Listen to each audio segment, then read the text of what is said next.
There are secrets buried so deep beneath the earth that the soil itself screams if you listen closely enough.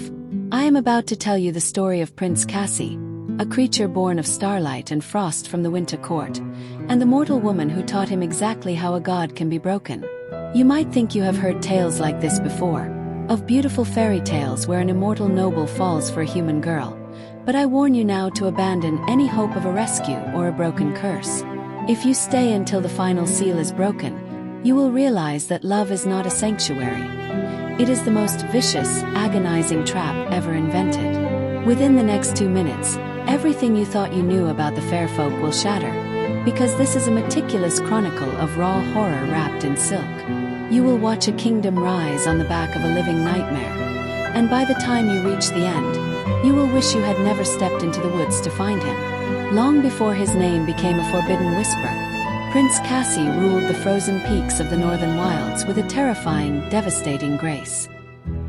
He was an untouchable being of shadows and ice, possessing skin like polished obsidian, eyes that burned like cold blue stars, and thick, coily white hair that drifted around his shoulders like a raging snowstorm. For 400 years, he watched the mortal world with absolute detachment, knowing the sharp edge of human greed and the brief, pathetic flicker of their lives.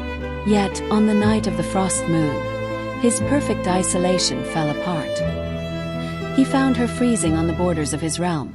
Zarya, a mortal woman with eyes like liquid amber and a halo of golden-brown afro-textured hair that seemed to trap the sun. Instead of letting winter claim her, an unfamiliar, suffocating warmth bloomed in Cassie's chest. In saving her, the terrifying Winter King was completely undone. He loved her with a desperate, frantic intensity, entirely blind to the ancient law of the wild. Never trust a mortal's tears, for they are merely water hiding a knife. Thanks for watching this very emotional stories of Fae Kingdom in this channel. Do subscribe and share to help growing the channel to enable us bring more to you. The suspense of their love became a thin sheet of ice stretching over a bottomless abyss. Zarya returned to the human kingdom, promising to come back to his icy palace, but when she crossed the border weeks later, she brought a thick, suffocating dread with her. She looked at Cassie with a desperate, pale-faced panic, weeping as she claimed her village was being brutally slaughtered by a neighboring tyrant. She begged her prince to come to her human valley, to erect an unbreakable barrier of frost to save her people from annihilation.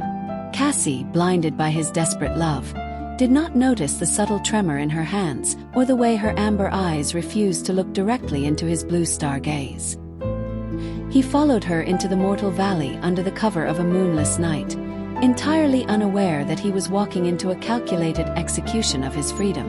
The village square was eerily quiet, too quiet. No wind howled, no crickets chirped, and the heavy air smelled thickly of rusted metal and burning sage. As Cassie stepped into the center of the stones, Zarya suddenly stopped walking. She turned to face him, her beautiful eyes welling with tears, but her expression was cold, calculating, and entirely empty. Before the prince could speak, a deafening screech tore through the night. The ground beneath his boots shattered, revealing a massive, deep pit lined entirely with jagged spikes of cold iron. Cassie fell, his fey grace stripped away instantly by the toxic metal, but he did not hit the spikes.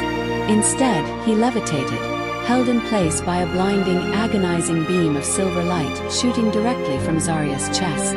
The silver drop of his own life force, the sacred gift of winter storms he had freely given to protect her, was now being violently weaponized against him. From the darkness of the shadows stepped the village elder, holding an ancient, cursed scroll. Zarya had never been trying to save her people from a tyrant. She had bartered Cassie's immortal, pristine body to pay off a desperate blood debt her family owed to a cult of dark sorcerers, trading his timeless devotion for her own mortal prosperity. Thanks for watching this very emotional stories of Fae Kingdom in this channel. Do subscribe and share to help growing the channel to enable us bring more to you. The final chapter of Prince Cassie's existence became a nightmare that the viewers of this tale would wish they could unsee. They did not grant him the mercy of death, for death requires a release of energy, and the cult intended to bleed him of every drop. Instead, they built a towering, horrific monument in the center of the town square, a massive hollow obsidian statue with a transparent glass chest cavity. Using the magical link inside Zarya's heart, they dragged Cassie's paralyzed, trembling body up into the air and sealed him alive inside the suffocating glass tomb. The torment that followed was designed to be eternal.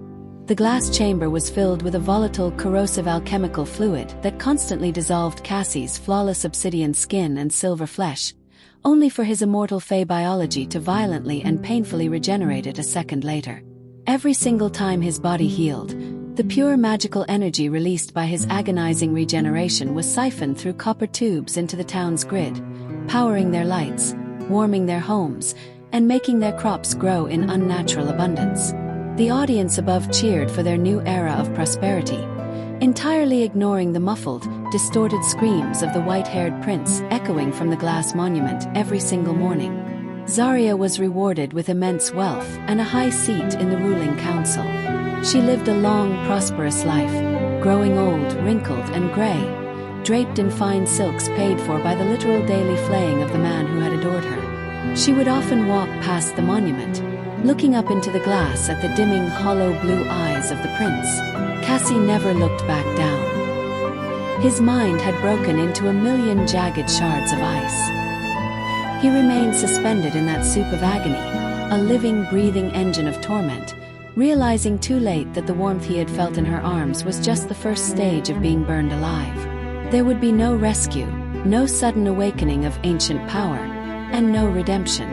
There was only the endless, icy quiet, and the terrifying certainty that he would remain there, beautiful and broken, until the world itself crumbled into dust. Centuries bled into the void, long after Zarya's bones had rotted into the very soil his stolen magic kept fertile. The human kingdom grew massive, a sprawling modern empire of glass and iron powered entirely by a golden current that never flickered. Dynasties rose and fell, and the memory of the mortal girl who had trapped a god faded into myth, then into nothing at all. But beneath the bright lights of the metropolis, the heart of the machine remained unchanged. Inside the obsidian monument, buried deep in the foundations of the city, Prince Cassie existed only as a ghost bound to a heartbeat. His white hair, once like a majestic winter storm, now floated like dead silk in the stagnant alchemical fluid. His eyes, which had once burned like cold blue stars, were entirely opaque, hollow, sightless mirrors that no longer reflected the world above. The corrosive liquid continued its endless, rhythmic cycle, tearing his flesh away layer by layer, only for his immortal biology to stitch it back together in an unceasing, agonizing loop. He had forgotten the sound of the wind through the frozen peaks. He had forgotten the smell of the northern snow. He had even forgotten her name. There was no room left for memory in a mind that had been shattered and remade 10,000 times over. The story of the Winter Prince did not end with a heroic rebellion or a sudden burst of ancient wrath. The magic he had given away was too absolute, the lock too securely fastened by his own trusting hands. Above him, millions of people lived their lives in warmth and safety, falling in love under artificial lights, utterly oblivious to the fact that their paradise was fueled by the eternal, muffled screams of a creature who had loved too deeply. Cassie remained suspended in the dark, a pristine engine of endless torment, completely broken, completely forgotten. He was left with nothing but the crushing, infinite quiet of his cage, a terrifying monument to the truth that the most dangerous thing an immortal can ever do is believe in a mortal's warmth. Thanks for watching this very emotional stories of Fey Kingdom in this channel. Do subscribe and share to help growing the channel to enable us bring more to you.